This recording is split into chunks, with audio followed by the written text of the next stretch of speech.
এদিকে তদন্তের নামে প্রচারে বাধার অভিযোগ তৃণমূল নেতা কুণাল ঘোষ, তিনি কোথাও গ্রেপ্তারের আশঙ্কা করছেন কি?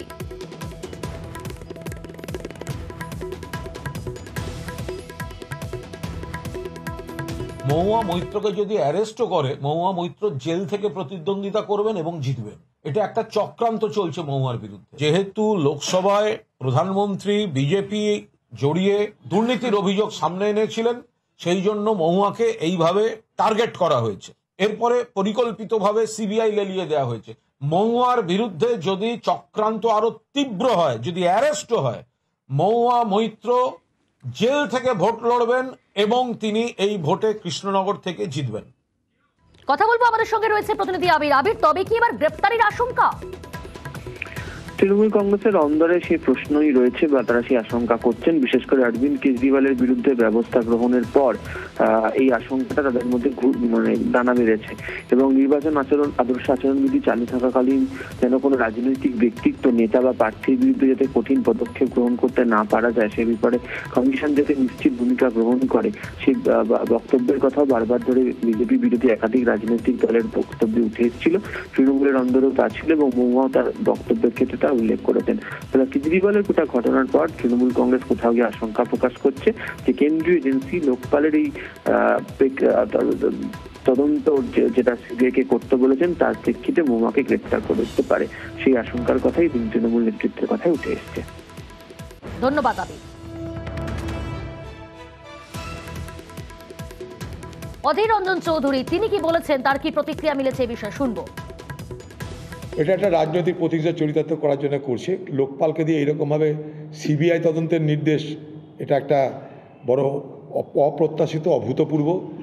এইভাবে লোকপালকে দিয়ে সিবিআই তদন্তের আদেশ জারি করানোর মধ্যে দিয়ে আজকে সরকার যারা কেন্দ্রে আছে তারা এটা রাজনৈতিক প্রতিহিংসা চরিতার্থ করতে চাই। বিজেপি রাজ্য সভাপতি সুকান্ত মজুমদার পাল্টা তিনি কটাক্ষ করতে ছাড়েননি, কি বলেছেন শুনবো।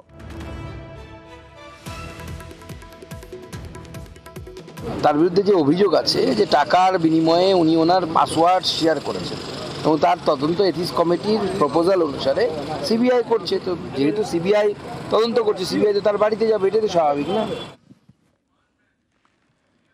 কোথায় প্রার্থী দিলীপ ঘোষ? প্রাক্তন সম্পর্কে বর্তমানের ইঙ্গিতপূর্ণ মন্তব্য। মেদিনীপুরে দিলীপ ঘোষকে প্রার্থী চায় একাংশ, ভারতী ঘোষকে মেদিনীপুরে প্রার্থী করার উদ্যোগ অন্যদের। দফায় দফায় বৈঠকের পরেই কি মিলল সমাধান? আমাদের সঙ্গে টেলিফোন লাইনে রয়েছে আমাদের প্রতিনিধি বিশ্বজিৎ মিশ্র। বিশ্বজিৎ, প্রথমেই জানতে চাইবো কোথায় প্রার্থী হচ্ছেন দিলীপ ঘোষ, এই প্রশ্নটাই জোরালো হচ্ছেন, এবং একই সঙ্গে জানার চেষ্টা করব যে ঠিক কি ইঙ্গিতপূর্ণ মন্তব্য করলেন সুকান্ত মজুমদার।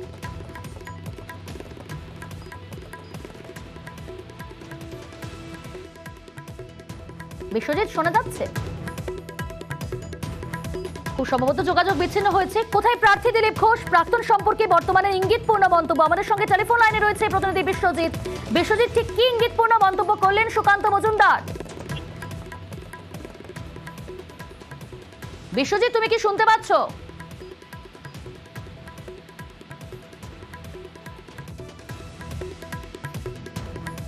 খুব সম্ভবত আবারও যোগাযোগ বিচ্ছিন্ন হয়েছে। প্রাক্তন সম্পর্কে বর্তমানের ইঙ্গিতপূর্ণ মন্তব্য। মেদিনীপুরে দিলীপ ঘোষকে প্রার্থী চায় একাংশ, ভারতী ঘোষকে মেদিনীপুরে প্রার্থী করার উদ্যোগ অন্যদের। দফায় দফায় বৈঠকের পরেই কি মিলল সমাধান? কোথায় প্রার্থী দিলীপ ঘোষ? এ নিয়ে বিজেপির রাজ্য সভাপতি সুকান্ত মজুমদার ঠিক কি ইঙ্গিতপূর্ণ মন্তব্য করেছেন শুনুন। দিলীপ অবশ্যই প্রার্থী হবেন, কেন প্রার্থী হবেন? কোথাকার হবে সেটা পার্টি ঠিক করবে কোথায় হবে। আমি কোথায় হবো পার্টি ঠিক করেছে।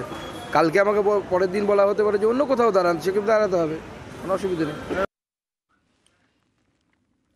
প্রার্থী জোটে কোন পথে সমঝোতা? বেশ কয়েকটি আসনে বিজেপির একাধিক প্রার্থী দাবিদার। সংঘ বিজেপির তরফে প্রার্থী নিয়ে মতভেদ, অবশেষে প্রার্থী বাছাইয়ে নতুন ও পুরনোর ভারসাম্য। রাজ্যের বাকি 23 আসনে আজ প্রার্থী ঘোষণা।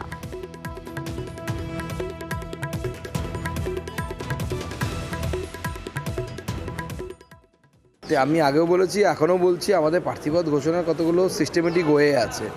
রাজ্যের বৈঠক হয়, তার আগে জেলাতে হয়, জেলা থেকে রাজ্যে যায়, তারপর কেন্দ্রে যায়। তো কেন্দ্রের বৈঠক কালকে কমপ্লিট হয়েছে, আজকের মধ্যে আশা করি জট কি কাটলো? জটই নেই কোথাও, কাটার কি আছে, সব ক্লিয়ার, অল ক্লিয়ার।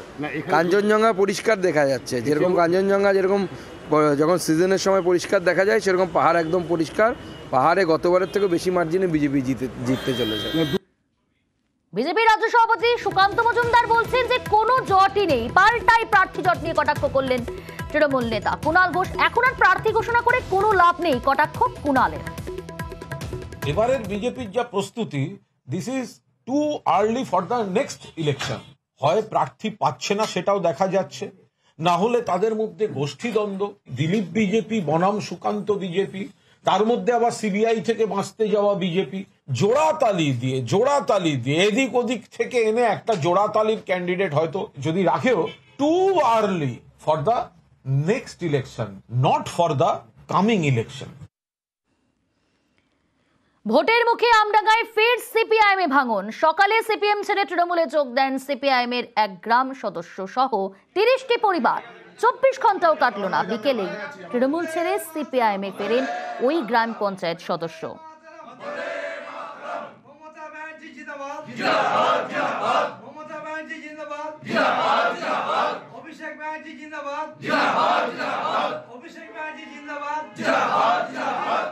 দফায় দফায় দলবদলের টুইস্ট পঞ্চায়েত সদস্যের।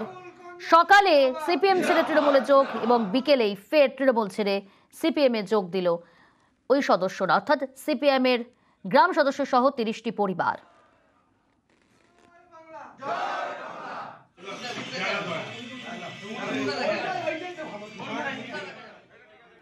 সিপিএম এ আছি, সিপিএম করব, সিপিএম এর মেম্বার আমি, সিপিএমই থাকবো। নানা রকম ভাবে প্রেসার ঝন্টুর উপরে ওরা তৃণমূল কংগ্রেসের পক্ষ থেকে দেওয়া হয়, কিন্তু ঝন্টু মাথা নত করে। দলে টানাটা উদ্দেশ্য না, উদ্দেশ্যটা হচ্ছে কালিমা লিপ্ত করা। আমডাঙ্গায় তৃণমূলের পার্টি অফিসে ঢুকিয়ে এমএলএর পাশে বসিয়ে একটা ছবি ছেড়ে তৃণমূলের ফ্ল্যাগ পাশে দিয়ে বলাবার চেষ্টা হচ্ছে যে সিপিএম এর পঞ্চায়েত মেম্বার তৃণমূলে যোগ দিয়েছে।